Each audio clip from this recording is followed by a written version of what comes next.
What is going on, people? It is Jaye the Black here. I'm here with another video. I want to talk about this article from this particular blogger from the New York Times. That's his articles from the New York Times. And it was written late last month. And it's about a guy who I believe he could be of Hispanic or, biracial or some African American ethnicity. And he spoke about breaking up with his Caucasian girlfriend. Okay. And that is the gist of this article. As you can see it here, it says, when it comes to dating, I'd rather not think about race, but that's been hard to avoid.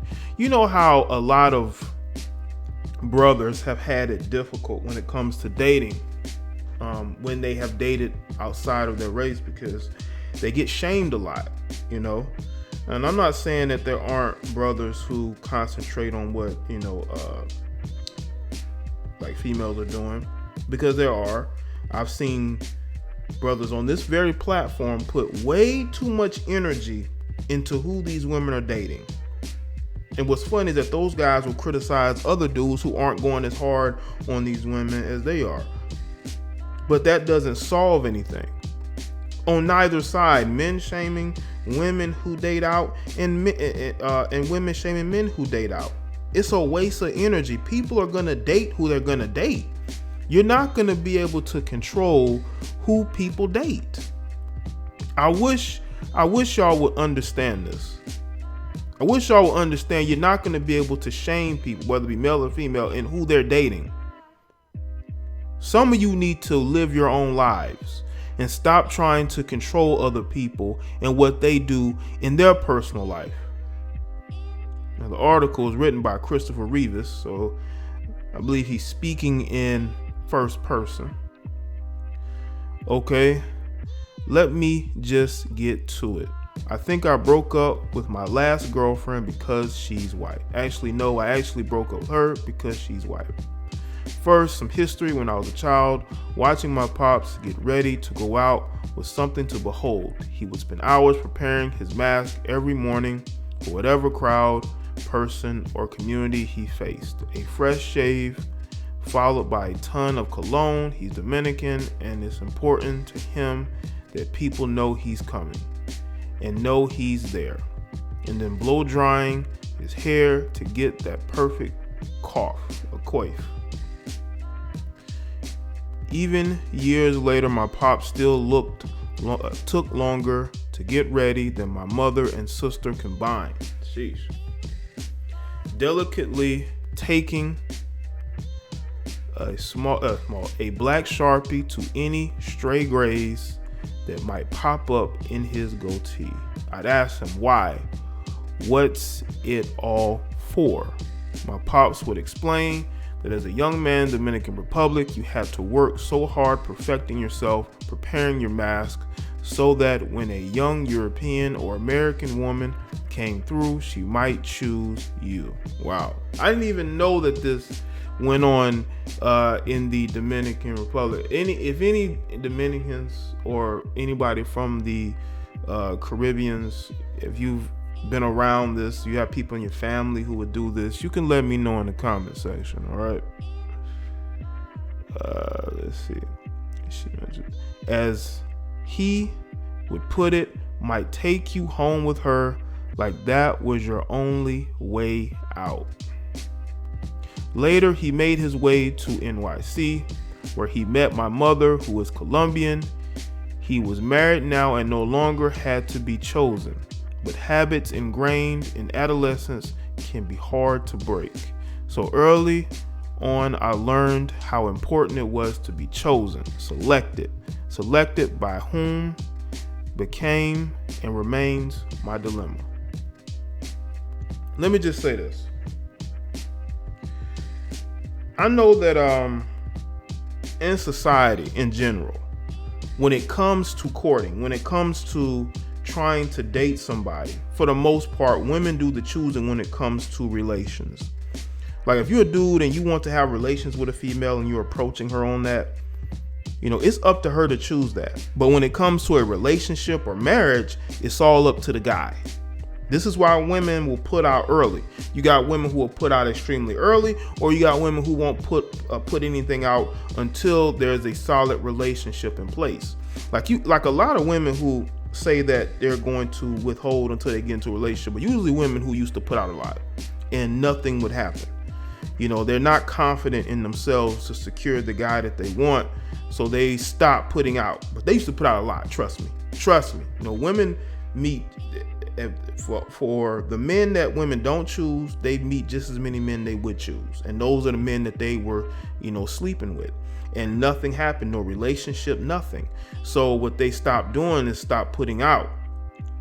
You know, and they thought that, they think that that's going to help push the relationship forward, because again, that's that low self-esteem, that's that not having confidence in yourself, that's you know, basically taking L's when it comes to dealing with dudes. You let dudes finesse you and sell dreams to you, and you believe it, and you put out early, you know.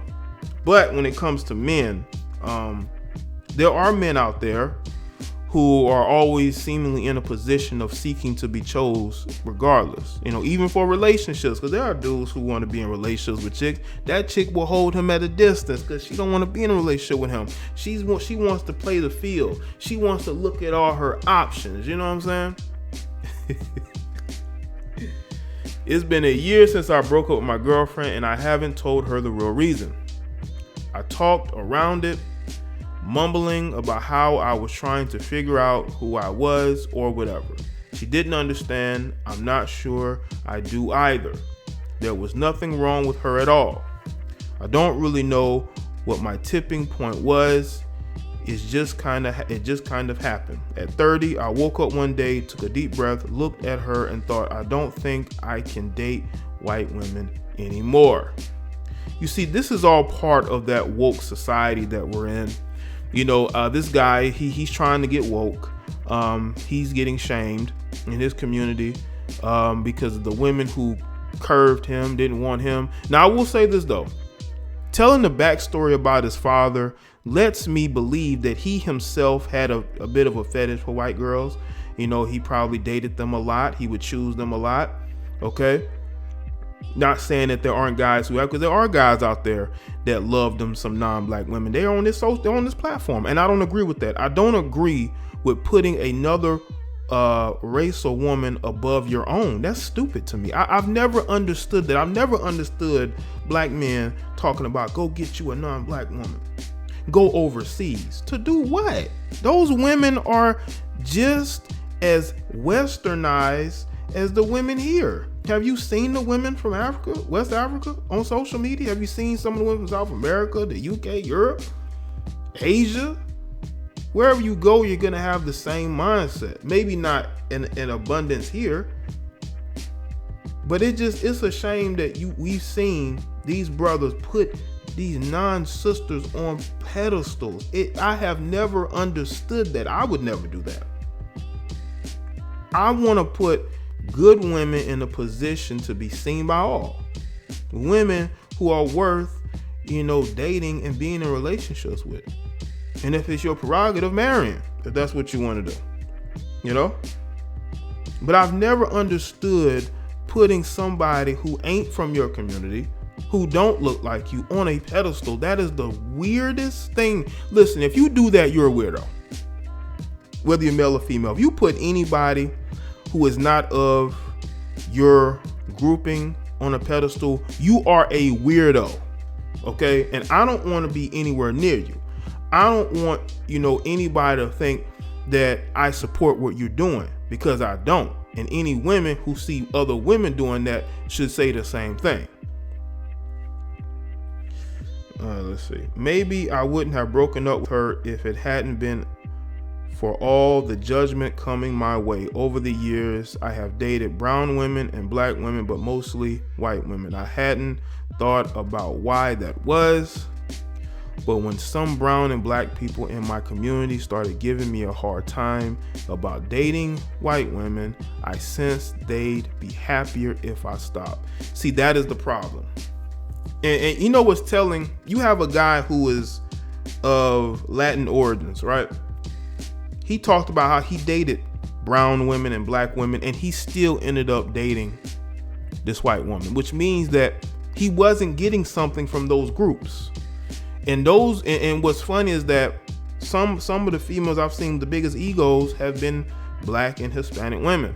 They think everybody want them, but you got dudes who will still go around you and date other racial groups, and that's why you have these women upset at this guy who they don't really know like that. Maybe these are his friends or people in his inner circle, but he's saying people in his community. So you have a lot of single women in that community who are upset and upset because he's with this female who probably is attractive. That's why they mad. I mean, if she wasn't attractive, or they weren't attracted to him, they probably wouldn't care like that. I mean, they probably say stuff here and there, but obviously this female must not be unattractive, you know. And I do think that those particular type of females need to get a life, because they would not want anybody judging them for swirling, especially those Black females, because he ain't really a brother like that. Okay, so I don't know why you are upset about who he's dating. He's not from your group. Okay, he's not from your racial group. Why are you offended by who he's dating? You know, it's because you want to date him. And it still may never happen. It still may never happen, you know. Let's see. I also got weird vibes from some white people, namely the parents of the women I was dating, like the ones who, even after I had been dating their daughter for 6 months, kept thinking I was from Puerto Rico. I've never even been to Puerto Rico. Yeah, you do. White, you know, I will say this though about Caucasian people. They do have stereotypes for people, and they will basically say things, stereotypical things about you in the culture they think that you're from. You know, white people have done that. White people can be very sarcastic and condescending. You know, some of y'all can't see through that. I can. You know, or the ones who said upon meeting me, "Oh, I love Buena Vista Social Club." Yeah, for sure. That's a great movie, but so is Gladiator. And the ones who ask me if I speak Mexican, yes, that is absolutely a thing. So is the father who opened the door and said, "Sorry, it's not taco night," and then closed it in my face, only to open it up again because he was just joking. Stereotypes, people. Stereotypes. You know, I want to say this though. I'll just leave a link to it. It's a long article. I don't want the video to be too long. I want to say this, people. Date who you want to date. Love who you want to love. But don't allow people to control you. Don't allow people to tell you how you should think and how you should act. Because there are a lot of people out there who are miserable. And you don't want to become among them. Because when people feel pressured to follow a certain type of way, they're going to become miserable. They're going to date people who they don't want to date. And those relationships are going to be dysfunctional and toxic. So, y'all let me know what you think in the comment section below and let me know your thoughts.